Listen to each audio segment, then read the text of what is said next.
Bonsoir à toutes et à tous et bienvenue sur la chaîne District TV, l'émission 100% foot amateur. Et aujourd'hui, je me retrouve dans l'antre du Folklore Lorient. Et avec moi pour commencer, le président du club, à qui je laisse la parole pour se présenter.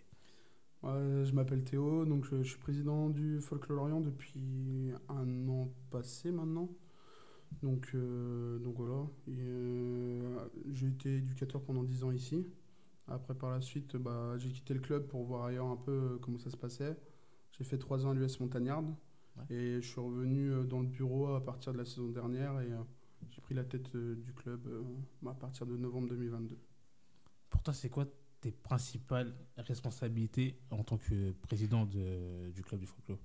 Euh, Après, les principaux, c'est avoir des valeurs et de les retransmettre après aux bénévoles, aux jeunes qui intègrent le club, aux seniors, leur expliquer le pourquoi du comment fonctionne un club, comment fonctionne aussi tout ce qui est lié au club, donc tout ce qui est district, ligue, mairie, ce qui est important, c'est des relations. Et après, les valeurs qu'on doit retransmettre sur le terrain. Ouais. Là, c'est très très important, et que ce soit sportivement ou humainement parlant, c'est hyper important dans un club tel que le nôtre, quoi.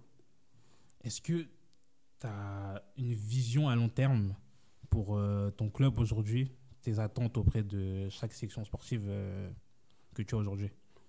Déjà, sur court terme, on va partir sur court, moyen et long terme. Ouais. Court terme, là, c'était vraiment redresser le club financièrement parlant, avec des bénévoles qui sont où on tire dans le même sens. Et ça, c'est hyper compliqué. Et là, c'est le cas cette année. Après, le but, c'est vraiment qu'on arrive à tout cadrer correctement, que ce soit des plus petits aux plus grands. Après, par la suite, c'est d'augmenter aussi nos licenciés, nombre de licenciés. On parle de. J'aime pas trop mettre ça, mais talent pur technique, je pense qu'on a un très gros vivier sur Lorient par rapport à ça, et que je trouve que le secteur lorientais, j'aime pas mettre en avant, est un peu mal utilisé par rapport à ça. Ouais. Et par la suite, c'est sur le moyen terme d'augmenter nos effectifs, donc avoir au moins une équipe dans chaque catégorie, et pourquoi pas sur le long terme, si on arrive à tout cadrer, tout bien faire, et bien sûr, quand tout est positif, et c'est pas le cas dans le foot, mais bon, sur le long terme, si tout marche bien comme il faut, c'est d'avoir au moins une ou deux équipes en régional, à part l'équipe senior chez les jeunes, quoi. Et ça, c'est important. Est-ce que c'est dur pour toi d'être président d'un club? C'est pas facile. Ah ouais. Non, pas du tout, pas du tout. Quand j'étais éducateur ici, il faut être investi 100%. Sinon après, c'est très très compliqué si t'es pas investi 100% dans tes objectifs ou même dans le club, dans ce que tu fais. Président, je ne voyais pas le rôle comme ça. Je voyais plus un rôle un peu où tu te montres, mais tu dois pas être tellement dans l'organisation, alors qu'au final, j'étais investi 100% en étant éducateur. Là, je suis à 150-200% en tant que président. Après, toujours obligé, on ne peut pas tout faire tout seul, on est obligé d'avoir des soutiens des bénévoles. Et là j'ai de la chance d'avoir des bénévoles qui sont tout le temps OP et tout le temps prêts à donner des coups de main dès qu'il y a des problèmes ou des inconvénients par-ci par-là, quoi. Est-ce que tu as une petite anecdote à me raconter que tu as vécu ici? Que ce soit bonne ou mauvaise, hein. Ouais, non, mais c'est pas une anecdote, c'est ce qui se passe en ce moment. J'ai une fierté où on peut pas se le cacher, c'est que on a des personnes qui sont au club, qui sont là depuis tout petit. Mais moi, c'est d'une autre manière que je vois ça, parce que c'est bien. Mais moi, j'ai des jeunes qui sont intégrés le groupe senior depuis quelques années maintenant, où j'ai passé de très bonnes années avec eux, et qui touchent enfin le niveau régional, alors qu'ils ont toujours été en D3, en D2 quand ils étaient petits. Et on cartonnait tout le monde à cette période-là, à part sur un ou deux matchs. Je trouve ça très important pour le club, ou même pour eux, d'intégrer ce groupe-là, R3. Non, je suis content et je suis fier de ça, quoi. Qu'est-ce que je peux te souhaiter pour l'année 2024? De la réussite dans tout ce qui est sportif et associatif pour le club, et qu'on arrive à augmenter et à réussir tous nos projets dans le bon sens. Théo, merci à toi. Je te souhaite une excellente année 2024. Puis j'espère qu'on va se rencontrer encore pour Oh, d'autres occasions. il n'y a pas de souci, ça. Je pense qu'on va se rencontrer très rapidement en championnat déjà. Il n'y a pas de souci. Merci à toi. Merci à toi. Et on poursuit cette fois-ci avec le coach de l'équipe 1 du Folco qui nous a rejoint. Je te laisse te présenter. Salut Daniel, donc moi je m'appelle Chidé Houssen, Ouais. donc voilà, comme tu l'as dit, je suis coach de l'équipe première du Folklore. Qu'est-ce qui t'a motivé à devenir coach du Folklore? Et comment tu as commencé à devenir? Alors ce qui m'a motivé moi pour devenir coach du Folklore, en fait, j'ai une petite anecdote à raconter. Ouais. Si tu veux bien, c'est que le jour où je suis arrivé, j'étais sans emploi, je suis arrivé au niveau du siège et il y avait une affiche. On recherche un coach des U15 2. Mhm. Donc voilà, j'ai contacté le président qui était à l'époque Mohamed Idbi. Et voilà, j'ai échangé avec lui, on a discuté. Et c'est là que j'ai repris. C'est un peu que j'ai commencé plutôt. C'est un peu grâce à lui. C'est lui qui m'a mis le pied à l'étrier. Voilà. Donc Mohamed Idbi, qui était le grand président du Grand Folklore à l'époque, où tout était très très bien structuré, avec énormément d'équipes de jeunes. Voilà. Et quand est-ce que t'as repris l'équipe 1 du Folklore? Alors j'ai repris l'équipe 1, pareil, c'est une très très, on va dire, assez drôle anecdote. Ouais. Donc il faut savoir que l'ancien entraîneur du Folklore, donc de l'année dernière, c'était Eli Kroupi. D'accord. Donc voilà, il a fait le début de saison, tout simplement. Donc tous les deux, on était en désaccord avec le bureau. Donc lui, il a eu ses raisons, il a quitté le club. Donc moi, en tant que amoureux du folklore, je ne pouvais pas laisser mon club de cœur comme ça s'écrouler. D'autant plus qu'on faisait une superbe saison. On était à l'époque deuxième du championnat, Mhm. à 2 points du leader. L'équipe 2 était première de son championnat avec que des victoires. Et donc voilà, j'ai repris parce que j'ai été propulsé, parce qu'il n'y avait plus personne, sincèrement. T'étais déjà prêt à prendre l'équipe ou t'étais vraiment, tu t'es dit, bah, je reprends l'équipe et puis on verra comment ça se passe durant la saison? Après, il faut savoir que ouais, pendant 1 an et demi, j'ai été l'adjoint d'Eli, donc Ouais. on échangeait pas mal, on faisait les séances, des fois ensemble, des fois chacun de son côté. Après, être prêt, c'est un grand, grand mot. On ne peut pas savoir si on est prêt direct, mais voilà, j'ai repris. Au final, ça s'est super bien passé. Les deux équipes sont montées. Une accession à R3. Donc voilà, quand on voit la finalité, oui, peut-être que je peux dire oui, j'étais prêt, mais sur le moment, je n'avais pas le choix. Je n'avais pas le choix.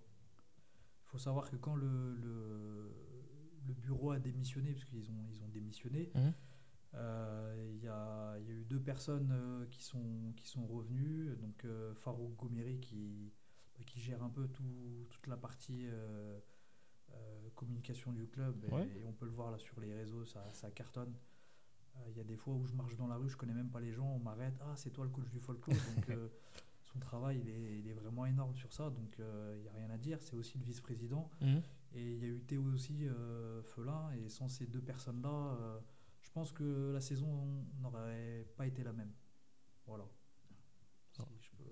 Et est-ce qu'aujourd'hui, parce que tu as la tête de l'équipe de R3, est-ce que c'est compliqué de gérer certains caractères de certains joueurs ou non, ou c'est tout à fait normal de les gérer? Bon, je pourrais dire que non, c'est comme un club, comme tous les clubs, je pense, amateurs. Voilà, il y a de la frustration. Des fois, il faut un petit peu de communication avec les joueurs. Et puis je pense que non, je pense que c'est partout pareil, c'est pas lié que au folklore. Mm. Il faut savoir que, donc, comme je l'ai dit, j'ai commencé à coacher en U15, donc j'ai quelques joueurs que là je retrouve en équipe première du folklore, et donc non, les caractères sont pas plus durs qu'ailleurs. Non, non. Et pour toi, cette saison, c'est quoi les ambitions? Alors les ambitions, nous c'est le maintien, hein. Ouais. On est là pour essayer d'acquérir le maintien le plus rapidement possible, je l'espère. Il y a des équipes qui sont bien armées pour jouer les premiers rôles dans ce championnat. Et donc voilà, non, on va essayer de se maintenir le plus tôt possible, je l'espère, et on verra par la suite. Si on arrive à se maintenir le plus tôt possible, on pourra aller chercher un petit bonus Mhm. et essayer de gratter des places vers le haut du classement. Mais la montée, c'est pour d'autres clubs. Il y a des clubs comme Kervignac, Banalec là, qui sont devant. Il y a Kevin qui revient très très fort. Guidel, c'est une super équipe aussi. Donc non, non, on laisse ça aux autres pour se, Pour se plus, battre pour la... pour plus tard, alors. C'est ça. Pourquoi pas, on verra. Là, on fait notre petit bonhomme de chemin et Ouais. puis on verra la suite. Ah, c'est génial. Qu'est-ce qu'on peut te souhaiter, du coup, pour l'année 2024? L'année 2024, le maintien le plus rapidement possible, une bonne saison au niveau du jeu, parce que c'est ce qu'on prône ici au folklore. Dès le plus jeune âge, c'est jouer au ballon sur voilà, surface synthétique comme on connaît quand on vient chez nous, une belle surface. Donc voilà, jouer au ballon, puis voilà, Une belle saison. une belle saison. Bah, merci à toi, Chidé, d'avoir parlé. Et puis, bah, bonne saison à toi. Et je te souhaite une excellente année aussi 2024. Bah, merci beaucoup, merci de m'avoir invité. Et puis, pareil, hein, bonne fin de saison à toi aussi. Saison aussi, merci. Et on continue avec un des joueurs de l'effectif du folklore qui va nous parler de sa passion et puis comment il a pu débuter dans ce club. Bonjour, moi je m'appelle Sonny Aurel. J'ai commencé le foot en U9 avec le Folklore. J'ai jamais quitté le club et voilà quoi. Ça fait combien de temps que tu es au club? Du coup, ma U9, j'ai 21 ans, donc ouais, ça fait 11 ans si je suis à peu près. Non, 12 ans. T'as jamais quitté le club? Jamais. Et Depuis 12 ans. c'est pourquoi t'aimes le folklore? Bah, franchement, au début, quand t'es petit, bah, tu kiffes le foot, c'est la passion. Après, avec le temps, c'est bah, l'accompagnement. Comment, je pense qu'à une époque, on avait vraiment beaucoup d'accompagnants. On était vraiment très bien suivis. Mhm. On avait beaucoup d'équipes. J'avais mes amis et ouais, la famille, quoi. C'est un truc tout bête, mais c'est un truc que je trouve vraiment dans ce club-là. C'est qu'on était accompagnés par les grands, bah, les seniors. On était franchement bien. On se sentait bien ici. C'est qui t'a inspiré dans ce club-là? Inspiré, bah, je dirais, bah, il y a les grands, forcément, et les joueurs, quoi. Oui. Quand j'étais petit, et maintenant, c'est des joueurs avec qui j'ai la chance de jouer aujourd'hui. Par exemple, il y avait Anthony Elec, Ouais. Mustapha Sarr. C'est des, bah, quand j'étais petit, j'allais voir leur match le dimanche. J'étais content, je me disais, ah, c'est du beau football. À l'époque, c'était de la DSR. Ouais. C'était bien, hein, à regarder. Et avec le temps, bah, je suis arrivé en senior et je me suis retrouvé à jouer avec eux. C'était une petite satisfaction. Peut-être t'es content, tu dis, putain, avant, j'ai kiffé les regarder jouer. Et maintenant, je suis à côté d'eux, quoi. Et c'est quoi ton ambition, tes ambitions avec l'équipe actuelle où t'es? Bah, avec l'équipe actuelle, là, bah, c'est déjà, bah, là, je pense l'ambition bah, de l'équipe en général, le collectif, Ouais. c'est d'aller chercher le maintien de la R3. Mm. On vient de monter en R3, voilà, c'est le temps de s'adapter. On cherche le maintien. Après, le bonus, ce serait bon, la deuxième, troisième place. Si on arrive à aller chercher, ce serait magnifique. Donc, ouais, moi, c'est mon objectif avec l'équipe et individuel, bah, c'est d'apporter le plus possible, quoi. Mm. C'est de maintenir ma place, de rester titulaire le plus possible si je peux. Et ouais, maintenir mon poste, quoi. C'est dur de jouer en régional? Bah, je suis quelqu'un, en fait, bah, au folklore, j'ai toujours eu bah, la malchance, on va dire, de pas jouer en régional, parce qu'on avait une génération assez forte. Mhm. Quand on est arrivé sur le grand terrain, on était accompagné bah, le président d'aujourd'hui, Théo Félin, Ouais. qui nous a accompagnés sur toutes mes années grand terrain de U15 à U18, avant que j'arrive en senior. Et du coup, Bah voilà, il m'a accompagné. On n'a jamais joué en régional. On a toujours maximum D1. C'est un rythme district, quoi. Ça reste pas ouf. Et arrivé en régional, bah, tu sens direct une augmentation de niveau, quoi. Et franchement, non, c'est dur, mais ça le fait. Ah ouais, ça va. Vous êtes combien de là au classement actuellement? Là, actuellement, on est quatrième. Ouais. On est à 2 points des troisièmes. Et les troisièmes, on les joue là, rentrée de trêve. Ah, ça va être un gros match alors ça veut Gros dire. match, ouais. Franchement, gros match.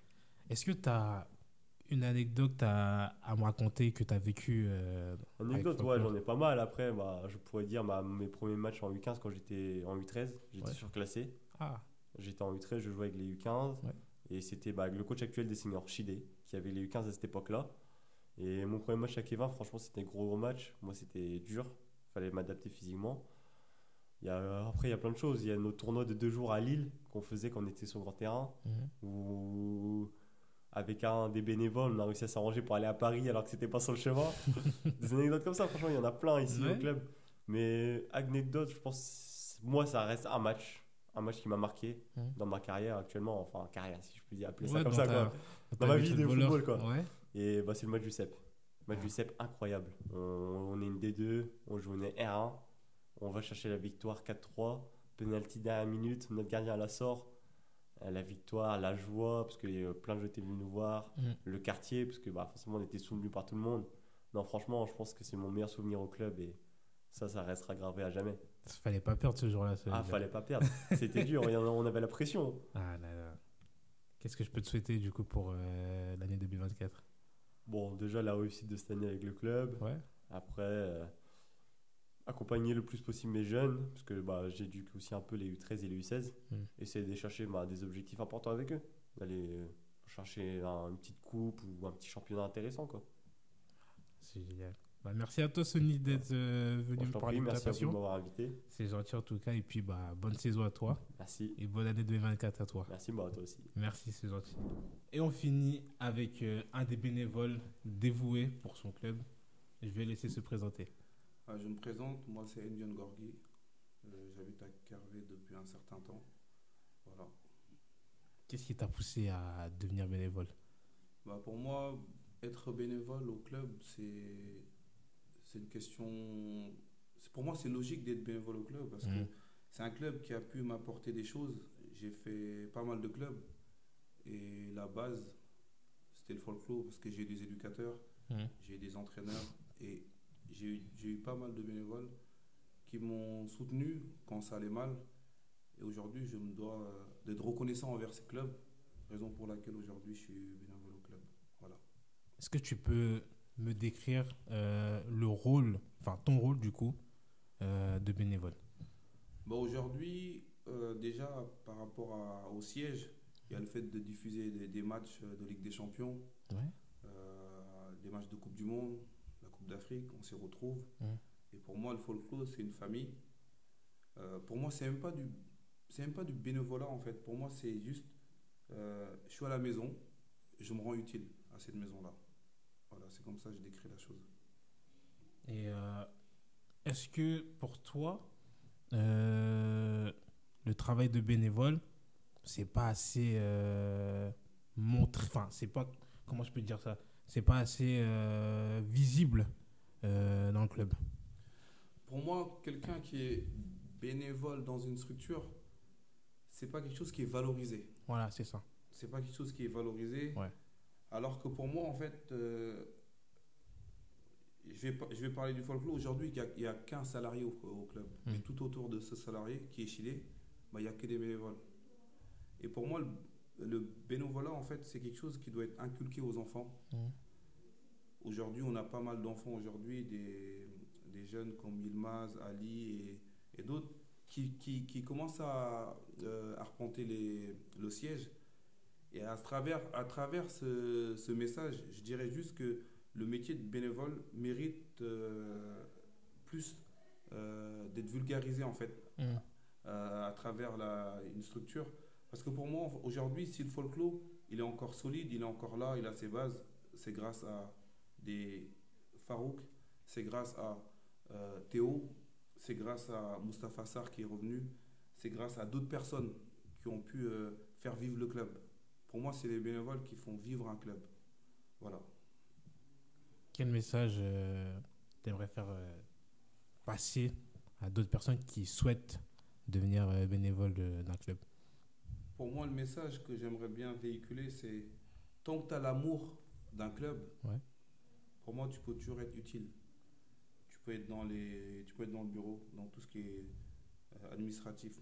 Tu peux être là aux entraînements, accompagner un coach, parce que c'est vrai que le coach, parfois, il a besoin des personnes qui sont autour de lui, que ce soit pendant les matchs ou lors des entraînements. Et pour moi, il y a toujours ce devoir de reconnaissance, de se dire, lorsque j'étais jeune, on a pu m'accompagner, mais maintenant, qu'est-ce que je peux apporter au club? Voilà.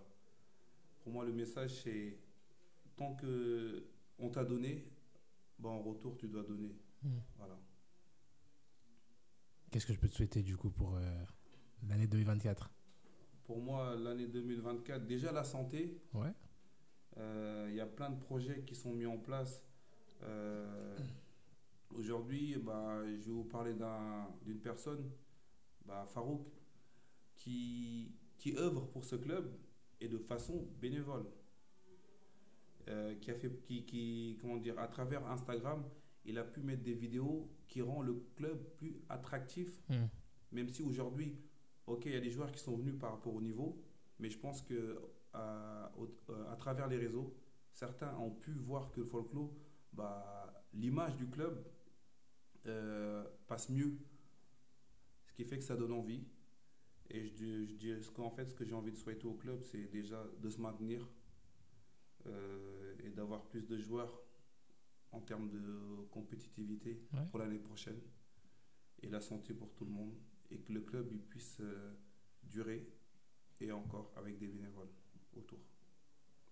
Gorgui, merci à toi. De rien. Je te souhaite une belle année 2024. Merci à toi aussi. Et puis, on se retrouve peut-être pour un prochain épisode. Merci. Merci à vous de nous avoir suivis pour ce premier épisode de District TV au sein du club du Folklore Lorient. Je vous laisse nous suivre sur nos pages Facebook, Instagram, Twitter, YouTube. Et aussi, n'oublie pas de mettre ton club dans les commentaires si tu veux qu'on parle de ton club. Merci à tous et à bientôt.